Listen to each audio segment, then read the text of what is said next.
Nosso entrevistado deste mês para a sessão Páginas Azuis, da revista BC Pharma, é o CEO Reginaldo Arcuri. Ele não é apenas um executivo dedicado ao crescimento de uma grande empresa farmacêutica, o que já seria uma altíssima responsabilidade. Arcuri preside nada menos que o Grupo Pharma Brasil, que desde 2011 representa institucionalmente boa parte da indústria farma de capital nacional, com o objetivo principal de reduzir os obstáculos para a inovação que transforma a saúde. Hoje, o Grupo Pharma Brasil reúne nada menos que 3 empresas, entre as quais as 3 maiores do país. A citação de todas elas, pela notoriedade dessas marcas, é quase obrigatória. Axê, Altaia, Apsen, Biolab, Bion, Bionovis, Planver, EMS, Eurofarma, Hebron, Ipera Pharma, Lips, Origin e Recepta Bio. Essas empresas respondem por nada menos de 30% dos medicamentos fabricados no Brasil, investiram R$1 bilhão em inovação no ano passado, que é a marca registrada dessas empresas. O Reginaldo Arcuri vai nos revelar o que impede nossa fabulosa indústria farmacêutica de inovar e avançar ainda mais. Reginaldo, muito obrigado por estar conosco. Eu acho que é muito importante, Celso, eu agradeço muito aí a oportunidade de estar conversando com você e aí os que acompanham esse trabalho muito importante da ABC Pharma, né?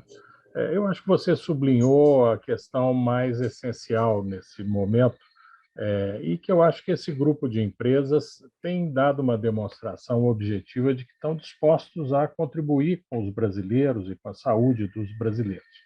Por quê? Além de, como você ter dito, são empresas, algumas das maiores, né? Temos empresas também que estão num processo de crescimento muito importante, fora aqui do eixo Rio, Belo Horizonte, São Paulo, como a Hebron, que está em Caruaru, mas elas são as empresas que fazem o que todo mundo já sabia, quem é do setor, e que agora eu me arrisco a dizer, não apenas brasileiro, mas qualquer cidadão do mundo sabe, que é o caráter essencial, estratégico, necessário de que a indústria farmacêutica não apenas mantenha o suprimento, o abastecimento para o que são os medicamentos que todos nós, de uma forma ou de outra, usamos, mas também que continue inovando, né? É claro que o melhor exemplo disso são as vacinas. Quer dizer, era um tipo de medicamento que você levava 10 anos, que levou menos, levou 4 anos. Sim. Né, e que foram desenvolvidas em meses. Né? E aí é muito importante, eu acho, apontar, né, aonde que está o diferencial disso. É claro que não foi ninguém que, de repente, teve uma brilhante ideia e saiu fazendo uma vacina que funcionava da noite para o dia. Ao contrário, houve um processo de aceleração muito grande, depois eu até comento as bases disso, mas principalmente porque houve muito trabalho científico antes, durante muito tempo, e muito investimento, inclusive investimento público nos Estados Unidos e na Europa, para que você pudesse, de repente, dar um comando como esse. Precisamos acelerar rapidamente, isso é uma emergência mundial, e ser possível conseguir isso, e não por uma única via, né? Hoje nós temos 4, 5, 6 vacinas e continuam surgindo mais, o que é muito importante. Então, por isso é que inovação para as nossas empresas é muito importante e essa é a melhor contribuição que elas podem dar ao país, porque o país não pode mais viver sem uma indústria, nos outros campos também a inovação é fundamental, mas numa indústria farmacêutica sem que você esteja preocupado em mudar, em avançar e ser cada vez mais capaz de dar as respostas que os desafios da saúde, tanto os antigos, que têm que ser resolvidos, quanto esses que, infelizmente, continuam a surgir e surgirão outros, precisam de ter resposta. Reginaldo, você, antes de ingressar no mercado farma, mercado industrial, você teve passagens pela ABDI, para quem não sabe, a Agência Brasileira de Desenvolvimento Industrial, e pelo Ministério de Desenvolvimento, Indústria e Comércio Exterior. Essa tua experiência prévia é hoje fundamental para você entender a dinâmica, às vezes muito emperrada, que cerca esse mercado e tentar facilitar as coisas? Eu acho que o que ficou para mim de lição mais assim densa do período em que eu estive no governo e que foi muito interessante, algo realmente excepcional, é o fato de que há uma característica que precisa ser profundamente estimulada e resolvida no governo brasileiro, e eu não digo desse governo, não, é do Estado brasileiro, pelo menos dos últimos 30 anos, 40 anos, que é o governo internamente se coordenar nas suas ações e conseguir, a partir daí, coordenar as suas ações já vetorizadas com o setor privado. Né? Por exemplo, está se falando muito de novo na necessidade de o Brasil ter políticas industriais, coisa que eu concordo. Né? A Alemanha tem uma nova política industrial, os Estados Unidos também, e não depende só do governo. O Trump começou a ter ações nessa linha, embora não tivesse esse nome, o Biden também, e vários outros países do mundo, China, Índia, Coreia. Você tem esse tipo de coisa. Mas, no fundo, isso não é apenas você escrever uma proposta, né? E muito menos fazer o que acabou gerando uma percepção muito negativa sobre o título política industrial, que é você simplesmente dar mais dinheiro ou cobrar menos impostos ou proteger mais das importações determinados setores ou empresas. O que realmente interessa é você ter uma coisa que uma importante economista europeia chama de missões, né? Quer dizer, você tem que ter uma coisa que diga, não, nós vamos estar juntos, o país, o setor público e o setor privado, numa determinada direção e vamos conseguir o resultado. Se a gente quiser, o que me parece que é o melhor exemplo de uma mega missão na economia brasileira, é o Plano Real. Quer dizer, você e eu vivemos, talvez boa parte dos seus ouvintes não tenham vivido isso, o que era a hiperinflação, né? Quer dizer, 14.000% ao ano no final do governo Sarney. Parece até uma coisa de fake news hoje em dia, mas era a verdade, nós vivíamos isso. E o Plano Real conseguiu resolver isso, quase que literalmente da noite para o dia. Teve alguma mágica? Teve alguém que veio de fora? Não, foi um trabalho bem articulado, houve decisão política fundamental e justiça seja feita ao presidente Itamar Franco, e aí se conseguiu acabar com a inflação estrutural no Brasil. Há resquícios, estamos vivendo agora um problema derivado disso, a economia ainda tem um nível de indexação muito acima do desejável, mas é possível. Então, por exemplo, nós temos agora os desafios derivados da Covid, que interrompeu muitas cadeias produtivas, o setor farmacêutico sofreu muitíssimo com isso. Né? Nós estamos agora com a guerra na Ucrânia, que ninguém sabe exatamente o que vai provocar no sistema de globalização do mundo, e por isso é que é fundamental o Brasil definir as suas coisas. Pelo menos para mim, a posição não seria fechar o país, não, vamos ser autóctones, autossuficientes em tudo. O Brasil já viveu essa experiência e viu que isso funcionou durante um período, mas não funcionou o tempo todo. Mas nós precisamos definir os nossos objetivos e definir como fazer, porque não adianta também você construir o desejo, é necessário você executar aquilo que é necessário para que isso vire realidade. Então, eu diria que a inovação no Brasil depende do governo, o governo tem que ter coordenação, mas depende também de você ter, como por exemplo na indústria farmacêutica e outros ramos da indústria brasileira, empresários que estejam dispostos a correr risco, a ter foco na questão da inovação. E isso eu aprendi no governo, essas dificuldades, mas que é possível fazer. E estou aprendendo no setor privado que há muita gente no empresariado que quer fazer isso e quer fazer como missão. Sem dúvida. Arcuri, o Grupo Farmal Brasil completou 10 anos no ano passado, em plena pandemia. Né? Os chamados propósitos institucionais da entidade, em sua visão, foram plenamente cumpridos nesse período?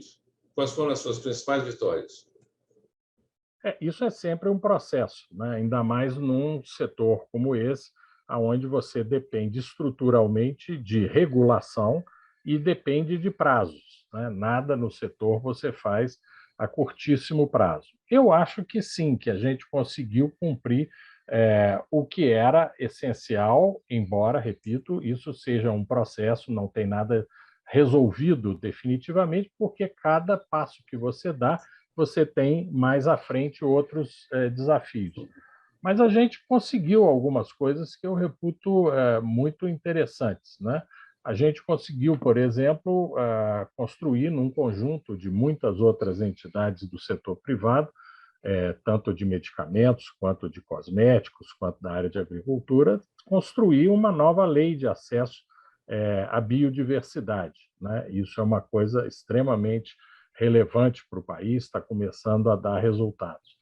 A gente conseguiu construir com a Anvisa uma relação de mútuo respeito e de trabalho em conjunto, assim como as outras entidades do setor também têm feito, e a gente está agora perto de conseguir ter uma transformação extremamente relevante na regra de registro de medicamentos, aproximando o que é o padrão internacional do padrão brasileiro, né?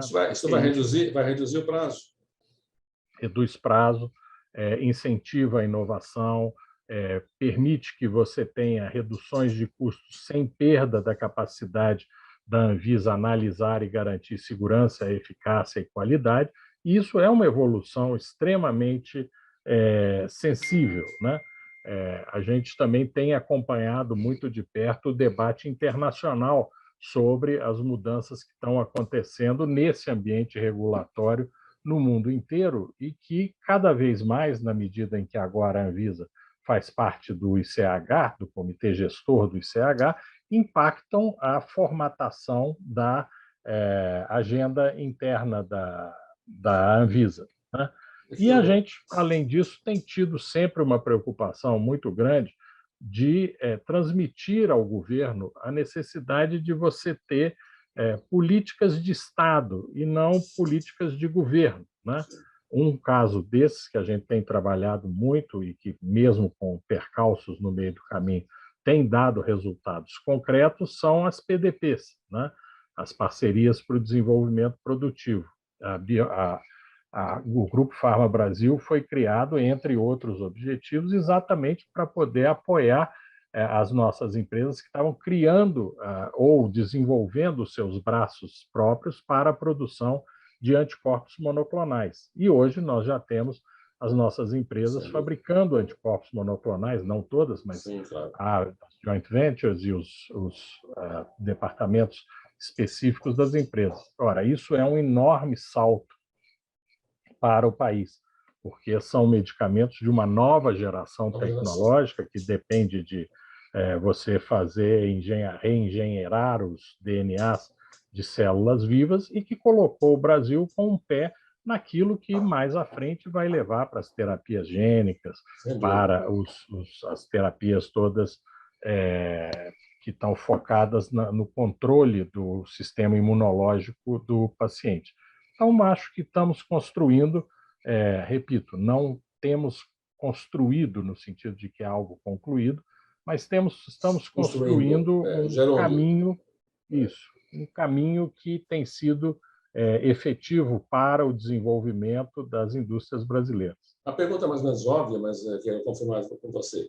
O fato de a sede administrativa do Grupo Farma Brasil ser em Brasília tem tudo a ver com essa influência do Estado no mercado farmacêutico, né?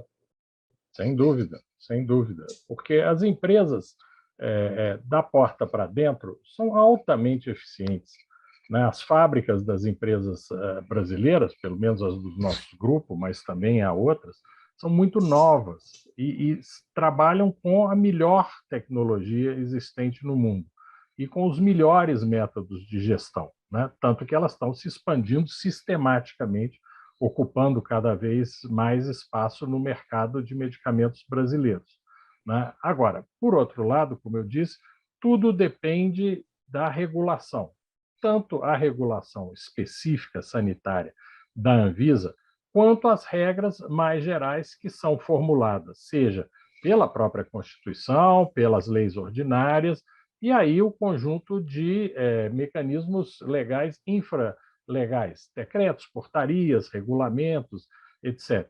E os medicamentos são hiperregulados, né? Sim. Você, para botar um medicamento na praça, você tem que ter registro, né?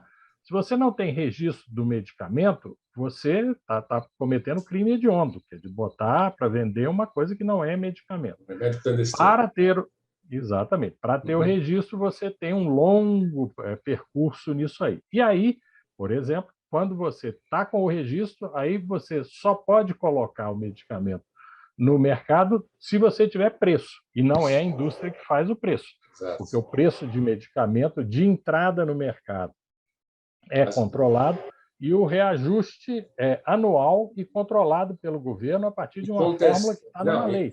Contestado por várias autoridades. Embora é o único setor controlado da economia brasileira em termos de preço, o reajuste costuma ser bem abaixo dos custos. E este ano tivemos uma explosão do preço dos insumos internacionais, por causa da pandemia. Ainda assim, esse aumento é espezinhado, condenado como uma exploração do brasileiro. E todo ano é assim. Não, e é importante isso, porque é claro que você precisa cada vez mais ter ampliação de acesso do brasileiro, do paciente, a medicamentos, não tem a menor dúvida. Tanto que o setor participa decisivamente de programas como Farmácia Popular, aqui tem Farmácia Popular. O preço de venda para o governo é sempre não só um preço inicial menor, mas ele é negociado através de licitações, e a população brasileira tem um acesso bastante significativo, e isso é muito importante de sublinhar, não só a medicamentos, digamos, mais tradicionais, né? Medicamentos para asma, medicamentos para diabetes, medicamentos para, enfim, controle da pressão arterial, como os medicamentos de altíssimo custo, né? Que no Brasil são fornecidos, com as exceções, que são alguns planos de saúde ou as pessoas que enfim, têm um tratamento particular em hospitais, mas são quase todos, inclusive esses, os anticorpos monoclonais, fornecidos pelo Sistema Único de Saúde, são comprados pelo Ministério da Saúde. Sim. Então, é imprescindível, como você bem anotou, e eu concordo totalmente, um setor que tem preço controlado tem que ter, pelo menos, a possibilidade de repor uma parte dos seus custos. E, de novo, concordando com você, é uma parte, porque tem uma outra parte que é absorvida pela indústria. Todo ano é assim, né? Além do que, os medicamentos que, no jargão, nós conhecemos como MIPs, né, os medicamentos isentos de prescrição, já não tem mais controle de preço e os preços acabam caindo. Estabilizados. Né? Tendencialmente, porque tem uma concorrência enorme. Olha, por falar em preço, Reginaldo, como é que você acompanha essa proposta de acabar com a isenção do PIS/COFINS em certos medicamentos? O grupo se preocupa com isso ou não tem muito a ver? Muito, muito. Temos nos mobilizado muito com isso. Tivemos, inclusive, com o ministro Paulo Guedes, expusemos essa questão, nós e as demais entidades. Porque o que acontece? A chamada lista positiva, que é a redução do valor do PIS/COFINS a zero para os medicamentos e é bom entender esse mecanismo, né? Quer dizer, você entra no mercado com um medicamento, o Ministério da Saúde avalia se esse medicamento tem interesse para a rede SUS, e aí o Ministério da Saúde diz para a Secretaria da Receita Federal, olha, isso aqui é um medicamento que compõe a nossa lista de medicamentos de fornecimento gratuito, ou de transferência para os estados e municípios, né? Então, não é nada que a indústria receba especialmente um benefício, não é um incentivo fiscal para a indústria, é a redução do preço para aumentar o consumidor acesso, e para os próprios governos. Quer dizer, o governo deixa de pagar para ele mesmo, claro. Que é uma loucura. Isso não tem funcionado como uma coisa automática, tanto que você tem hoje no mercado medicamento que não paga PIS/COFINS e um medicamento genérico idêntico que paga, né? E por isso é que nós somos muito contra você abruptamente reduzir reduzir esse benefício. Isso tem que ser no âmbito de uma reforma tributária mais tributária em ampla. geral. Porque, senão, o que acontece? Você tira 12% do PIS/COFINS e aí os convênios CONFAS que tiram o ICMS das compras dos estados, municípios, santas casas e hospitais públicos nos estados também cai. Então, de repente, você pode ter, por exemplo, no Rio de Janeiro, que é 20% o ICMS, você tem um aumento da noite para o dia de 32%. Como é que você vê, Reginaldo, a questão do sistema de rastreabilidade de medicamentos? Isso tem muito a ver com a indústria, né? Sem dúvida. Em que pé está isso, na sua visão? Olha, está numa discussão agora que está sendo coordenada pelo senador Nelsinho Trade. No setor, você tem gente que acha que há um grande valor na rastreabilidade como ela está hoje, e há outras propostas de fazer a rastreabilidade de uma outra forma, um pouco mais usando os mecanismos atuais, né? O que eu acho que é mais importante nisso é a garantia de que nós não temos mais falsificações, né? Praticamente, o que você tem de medicamentos que não passam no controle da Anvisa é porque é contrabando, né? E aí é crime e ponto. E o que nós esperamos é que seja possível ter uma legislação que contemple essas questões, quer dizer, você ampliar a segurança do consumidor e fazer com que isso seja algo que nos coloque num patamar como outros países do mundo estão fazendo e conseguindo alcançar. Ainda com relação a preço, eu esqueci de mencionar uma questão. Como é que a indústria vê? Você acha que nós já estamos maduros com a flexibilização dos preços tabelados? A indústria já está preparada para isso? Acho que sim. Nós, inclusive, estamos, enfim, sempre considerando que os medicamentos nos quais você tem concorrência, principalmente os da chamada categoria 1, possam ter os seus preços liberados, porque é onde a concorrência já funciona. Quer dizer, você tem um portfólio enorme de concorrentes, sejam similares, sejam genéricos, né? A segunda coisa, nós temos trabalhado muito na busca de construir com a CEMED, que é uma Câmara Interministerial, uma perspectiva de você, para os medicamentos de inovação incremental, você ter a liberação do preço de entrada no mercado, né? Isso por quê? E depois o controle continuar sendo o controle normal. Sim. Porque um medicamento de inovação incremental, ele trabalha com uma molécula que já existe, que já tem um ou vários concorrentes no mercado. Você tem que investir para poder mudar esse medicamento e fazer ele ser melhor, né? Então, um antibiótico que você tinha que tomar durante 21 dias, que você passa a tomar durante 7 dias. 7 dias. Né? Um anticoncepcional que, em vez de ser comprimido, é um adesivo. Coisas desse tipo que você tem que definir que vai fazer um investimento, né? E se você não sabe qual é o preço que a CEMED vai te dar, ela pode pegar, como várias vezes acontece, a regra atual e dar, num caso exemplar, né? O seguinte, você tinha o medicamento com o preço de 10, porque ele tinha 100 miligramas do princípio ativo. Aí você consegue reduzir para 50 miligramas com o mesmo efeito, porque tem um processo de dispersão. Não. Aí o preço pode ser a metade. Pode ser a metade. Mas com o mesmo efeito.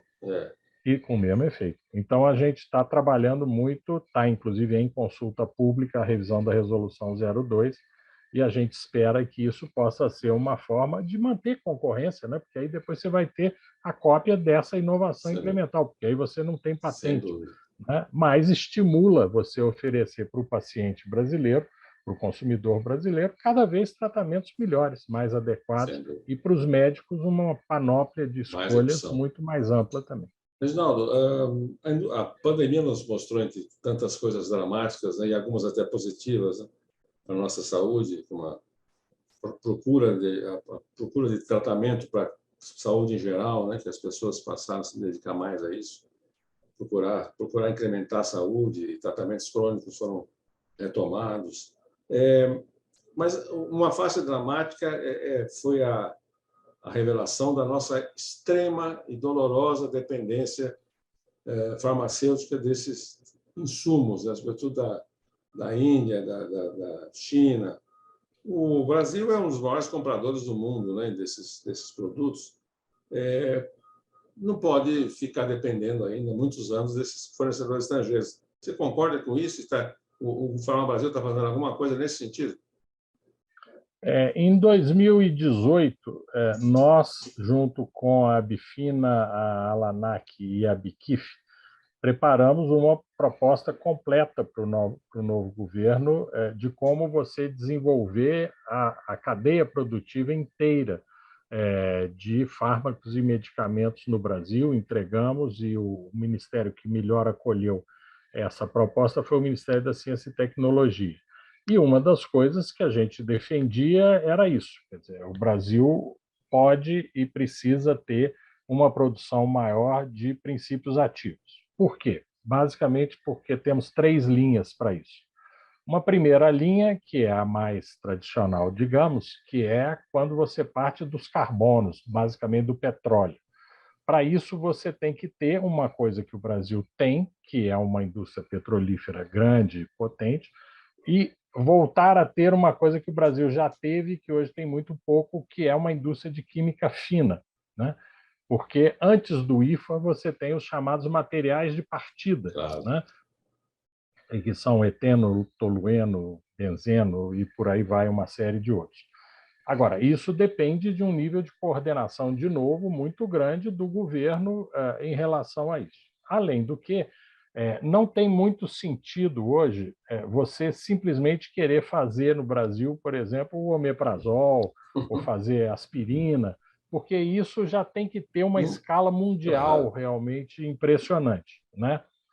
Então, essa é uma questão que possivelmente você vai ter alguns deslocamentos de produção para, talvez, né, outros países que não a China e agora a Índia, que é o país mais importante fornecedor do Brasil, mas é uma questão assim, precisa ter a tecnologia para, se houver algum problema, você saber fazer, certo?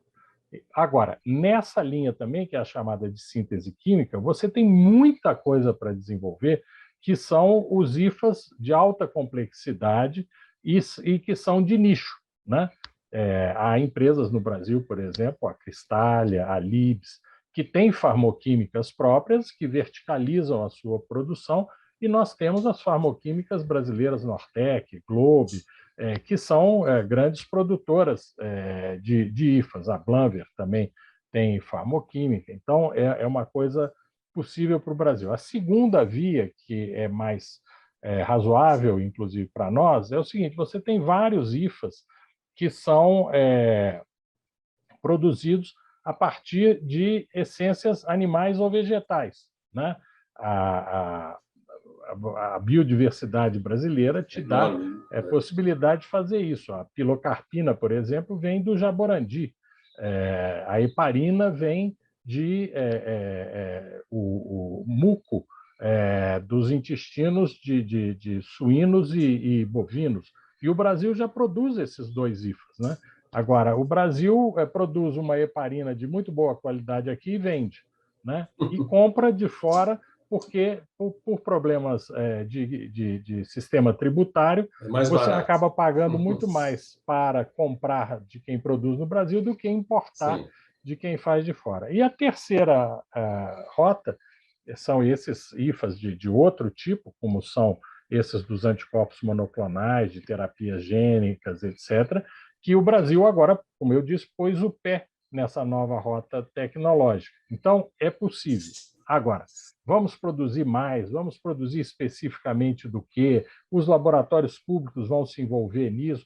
Tudo isso depende, de novo, quer dizer, não de uma decisão do setor privado, mas de uma coordenação do governo. Por exemplo, um problema muito grande, já houve uma crise há 4, 5 anos atrás, maior até, você fazer penicilina benzatina, que é o bezetacil. né, que é o tratamento base de entrada no sistema público para sífilis, né? Sim. E o Brasil já teve uma crise pior, mas continua tendo sempre esse problema de gestantes, por exemplo, com sífilis, que transmite para o feto. O feto. Né? Por que a penicilina benzatina é problemática? Porque é barato demais. Então, você tem 1 ou 2 fabricantes no mundo do princípio ativo. Aqui no Brasil também 1 ou 2 empresas que continuam produzindo. Agora, isso é uma questão que não é o setor privado que tem Claro, é como um conjunto, resolver né? isso. É. Exatamente, você tem que articular com o governo. Ah, bom, é uma questão de preço.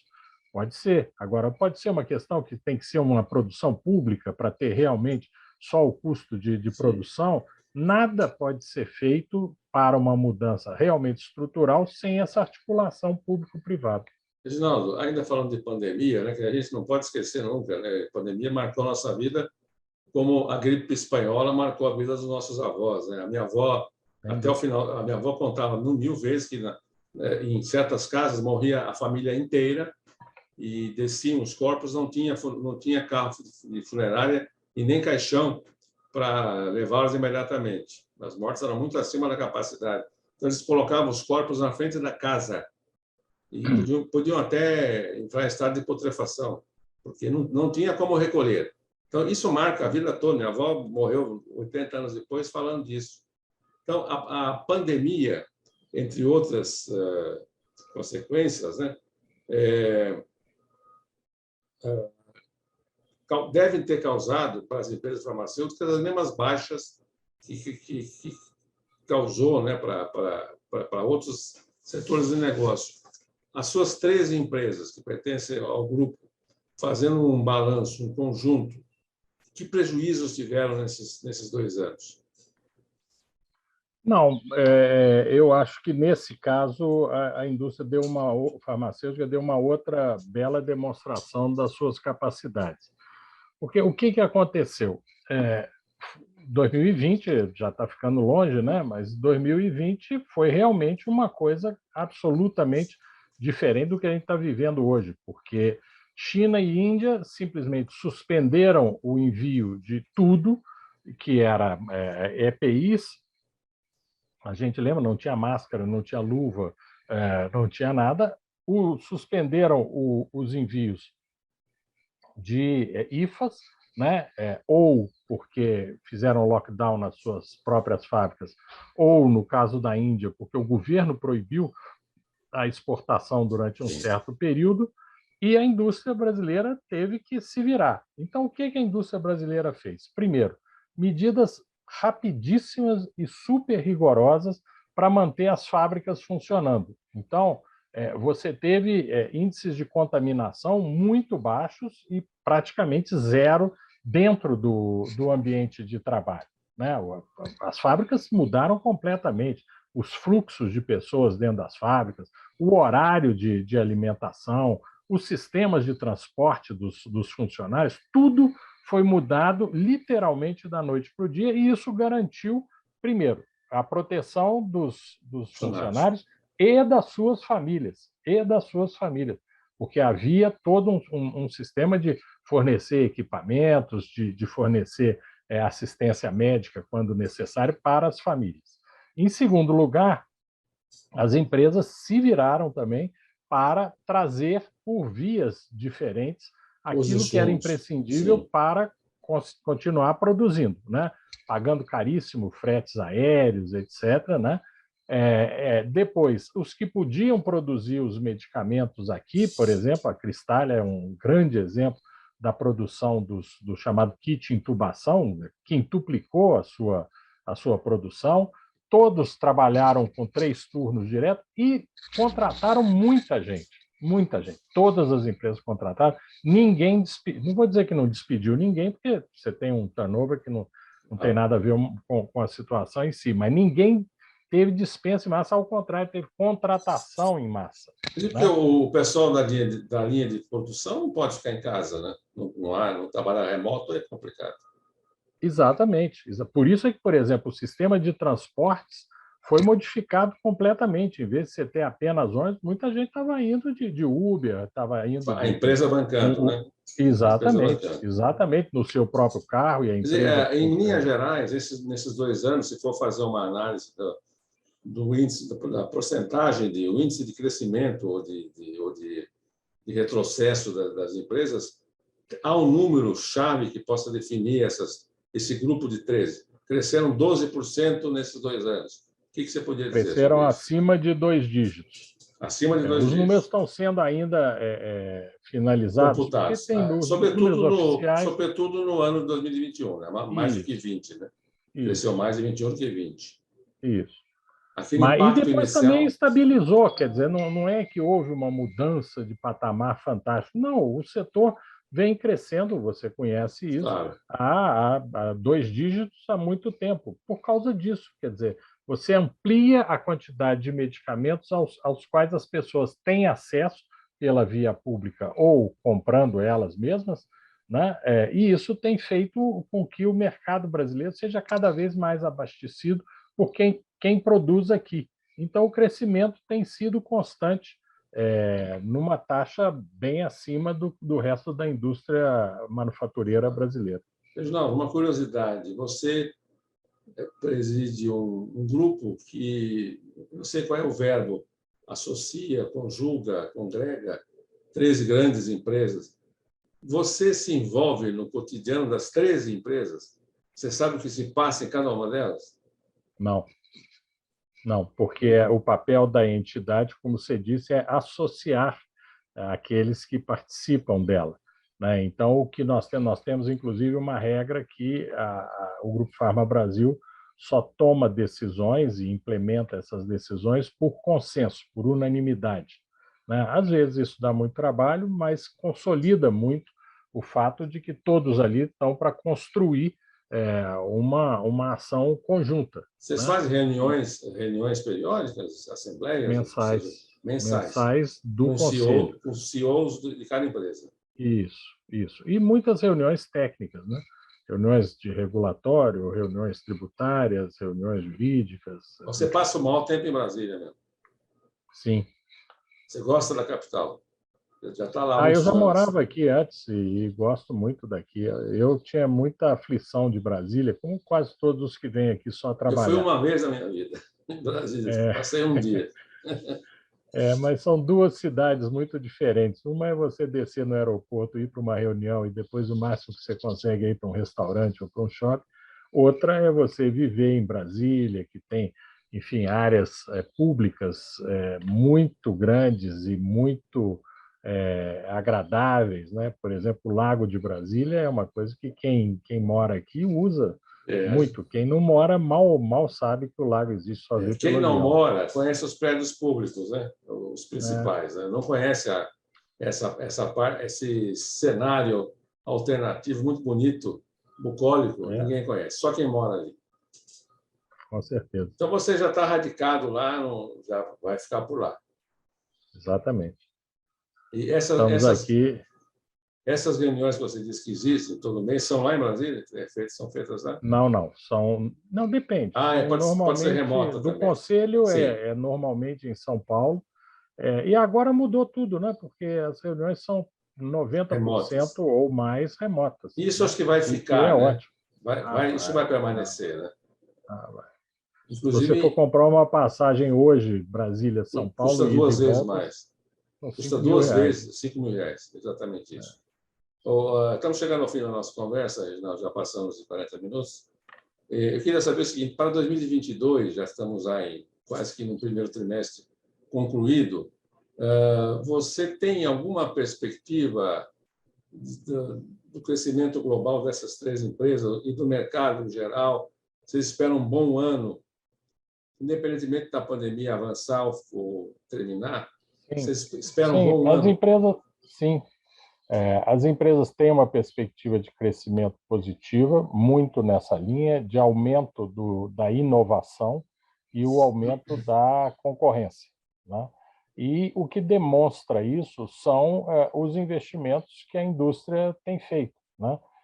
Eu preparei, por exemplo, apenas porque somos ambos mineiros, né? Ele um mineiro importante, eu sou um mineiro, para levar para o senador Rodrigo Pacheco sobre o conjunto de investimentos, não apenas do Grupo Pharma Brasil, os maiores investimentos são do Grupo Pharma Brasil, em fábricas em Minas Gerais, né? O total é de 3 bilhões e 800 milhões de Para reais. este ano? Não, de 2018 para cá. Porque, sim. como eu disse, as fábricas de medicamentos, elas levam 5, 6 anos para estarem operacionais. Então, o setor nunca calcula o investimento do ano, porque o investimento do ano é só uma parte Sim. do investimento real, que é o que foi dimensionado para você sair do zero até o ponto em que a fábrica, com autorização da Anvisa, vai estar produzindo medicamentos. Mas esse bilhão que eu citei no começo é real. No ano passado, investiu 1 bilhão o grupo. Sim. Em inovação. Em inovação. Não, por exemplo, só a fábrica da Eurofarma em Montes Claros será um investimento de 1 bilhão e 300 milhões de reais. E quando você fala investir em inovação, esse 1 bilhão, ele não será rentável já no ano seguinte. Você pode investir esse dinheiro, o rendimento só vem daqui a anos, né? 10 anos. Então, essa é a visão que as empresas têm. Isso. Que precisa investir sem pensar no dia da manhã. Exatamente. Sem conciliar com o dia da manhã. E por isso é que elas são muito eficientes na produção, sempre com preços cada vez mais competitivos, daquilo que é o portfólio atual. Genéricos, similares, algumas inovações incrementais, para que você possa avançar para isso. Quer dizer, várias das nossas empresas já têm áreas totalmente dedicadas à inovação radical. Mas é isso, quer dizer, é um tipo de negócio no qual você tem que estar se preparando todo dia para estar preparado para um investimento que só vai te dar retorno se tudo der certo. Se tudo der certo, daí a uns 10 anos. 10 anos. Porque no meio do caminho você faz um teste clínico, claro, ou alguma coisa, detecta uma mudança qualquer no produto e que muitos não, né?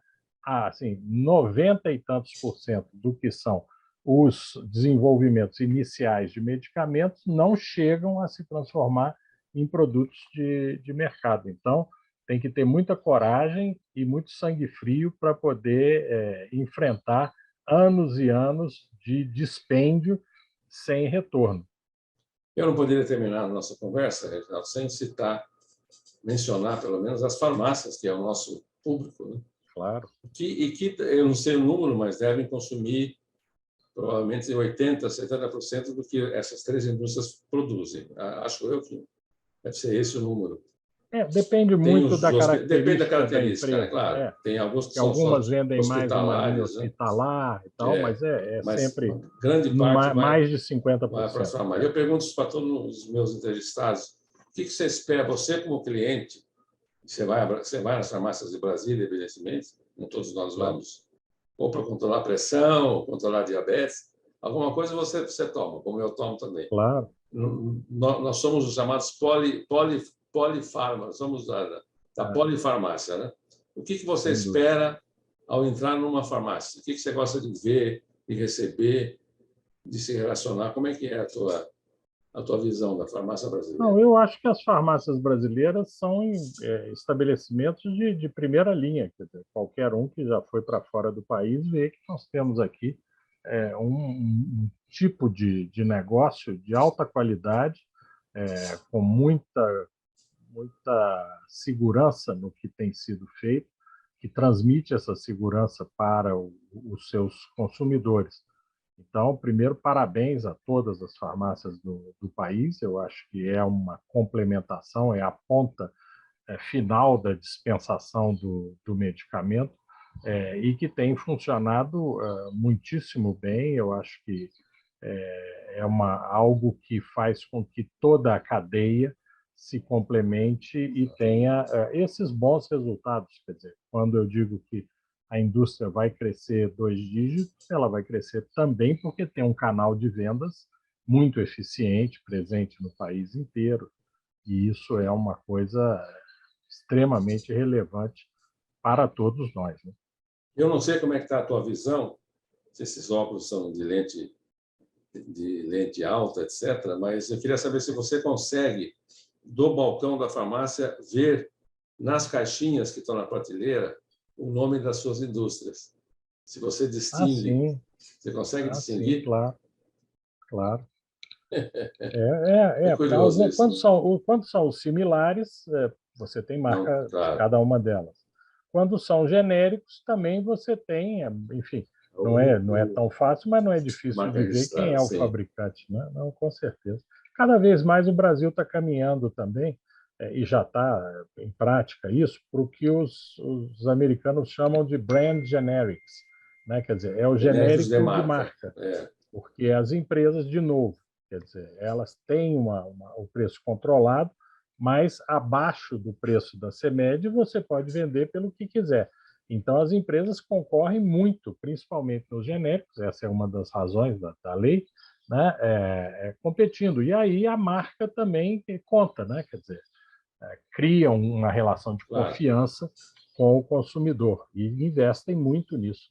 A que você citou genéricos, qual é a porcentagem de genéricos da produção das 13 empresas? Você tem ideia? Mais ou menos o que é a produção Do brasileira, mercado? quer dizer, aproximando aí 30%, dos 35%, 40%? 40%, aproximando dos 40%. Agora, de novo, você pega, por exemplo, uma das nossas empresas, a Recepta, ela é uma empresa de desenvolvimento. Então, Não ela, tem por genérico. exemplo, não tem medicamento. Ela vai, quando são Sim, medicamentos claro. contra o câncer, de altíssima tecnologia, ela está chegando agora no ponto aonde ela vai fazer um acordo, assim como a AstraZeneca fez com a Oxford, né, para que o desenvolvedor passe a tecnologia para uma indústria farmacêutica que vai produzir. Então, por isso é que a conta não é simplesmente uma divisão aritmética, né? Ela é ponderada. Reginaldo Arcuri, muito obrigado por sua presença, muito ilustrativa para nós, muito obrigado. Você trouxe muitas informações preciosas para a gente. Obrigado Eu é que mesmo. agradeço o privilégio, o prazer de conversar com você, Celso, e agradecer à ABC Pharma esse excelente trabalho, entre tantos outros, que a entidade tem feito pelo país. Muito obrigado. Esse nosso canal está aberto para você permanentemente. Fique à Muito obrigado. vontade sempre para divulgar alguma decisão, alguma postura, alguma decisão que vocês tomaram. Fique à vontade. Estamos sempre às suas ordens. Faremos isso. Agradeço antecipadamente. Obrigado. Um abraço.